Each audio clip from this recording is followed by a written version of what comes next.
How do you pull off looking hot and genocidal at the same time? Oh my God. This is real. Hi. So I'm Hi. Angel from When in Manila. Clearly, I'm a huge fan. I love you. You're amazing. Okay. Now that I got that out of the way, can you tell us a little bit about how you got the role of Vecna and what drew you to the character? I was mixing a record in Los Angeles with my brother, and I got an email through saying Stranger Things are casting. They want you to be on tape by the end of the week. And I was like, absolutely, drop everything, let's go. And they'd sent me some sides from two different projects. One was from Hellraiser and the other was from Primal Fear. And so we did those, we sent them off. And then we got on a plane back to London for Christmas, because this was around Christmas time.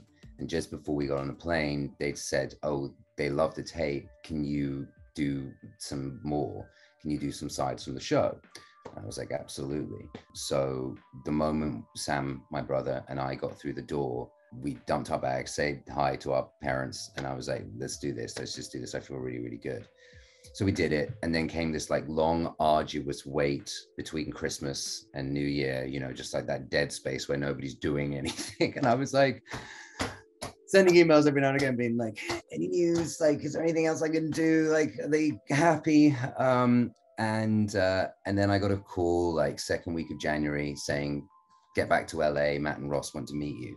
And so I met with Matt and Ross, and then they kind of explained everything to me in this meeting. And it felt very surreal, but like it felt fateful at the same time. It was just very, it's an odd feeling to describe. I can't use words to really put into, to really express this. I don't know. It just all felt right. It all just felt very right. Yeah, and that's how I got it. That's how the whole thing came to be. It's interesting that you mentioned Hellraiser, because when I was interviewing the Duffer Brothers, I actually said that, you know, Vecna really has that Hellraiser vibe. I mean, as a child, that was the scariest movie monster for me. So you got the scare factor down. Did you draw your inspiration from Hellraiser, any other movie monsters or villains at all? Yeah, 100%. Hellraiser for me became a staple of my inspiration for Vecna and for what I wanted to do and how I saw him. So much so that I bought a doll of Pinhead, of Doug Bradley as Pinhead, and had that in my office. And I had the Hellraiser poster in my office as well. And I watched all of them. I think there's 9 all in all, something like that. I very, very much saw that as part of the DNA. And also, obviously, given the fact that the sides that I was given were from Hellraiser, so I kind of was like, this is a character who's obviously very sure of himself, very certain and considered, because Pinhead is not chaotic. He's not chaos. He's quite the opposite.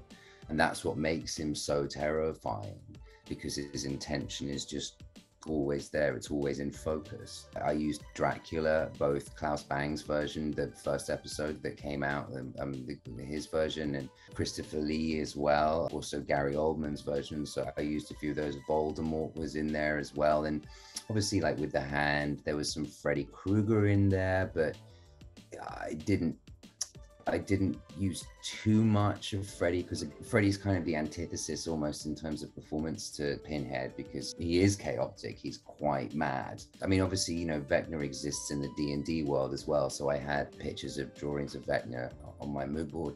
And yeah, just lots and lots and lots, you know, a lot of horror. Like went back and just rewatched a lot of old 80s horror movies, which I love anyway, as much as I could consume. What would you say is your favorite horror movie of all time? The Exorcist. It stands up. I went to go, actually, at the end of filming in Atlanta, where I was living, there was an old movie theater that had been standing since like, I think the late 1800s. And it used to be a dance hall and then became a theater in like 1930.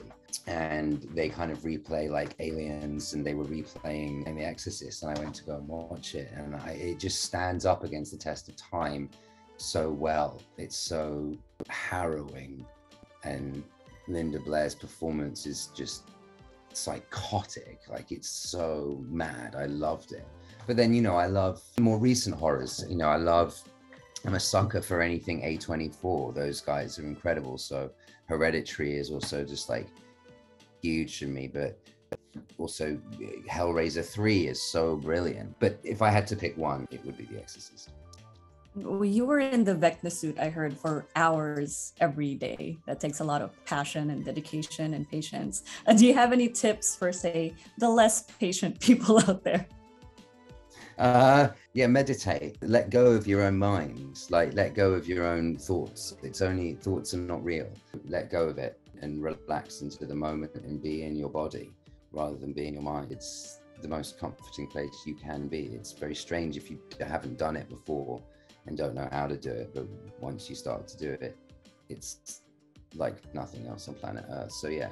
And also, like, I remember I'm gonna go off on one now, but I remember, like, when everything was going on with the pandemic and everyone was like really freaked out about like other people, and I started to do it. And I remember speaking to a friend of mine and I was like, I've become this like psychotic person that's like worried about what everyone else is doing, when in fact, like, I can't control anybody else. It's not up to me. Like, I can't tell anybody else how to be. Like, just chill, like, relax. And so letting go of control, I think, just in general, is really good for patients. Okay, I've got some questions from our readers. The first one is, I'm going to read this word for word.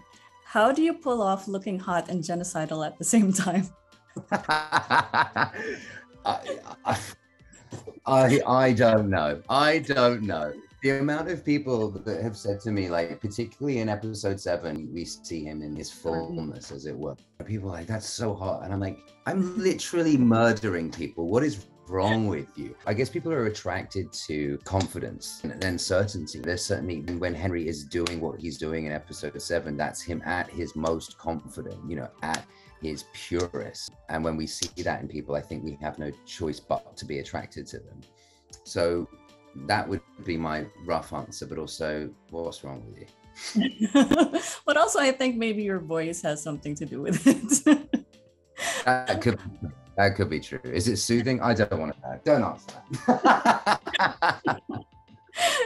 And now that you've gotten to know the cast and the characters of Stranger Things better, if you were actually Vecna, and not counting 11, because that would be a little too much power there, which of the Stranger Things characters would you like to have as your right-hand man, and why? Nancy, because she's so badass. Like, she's so badass.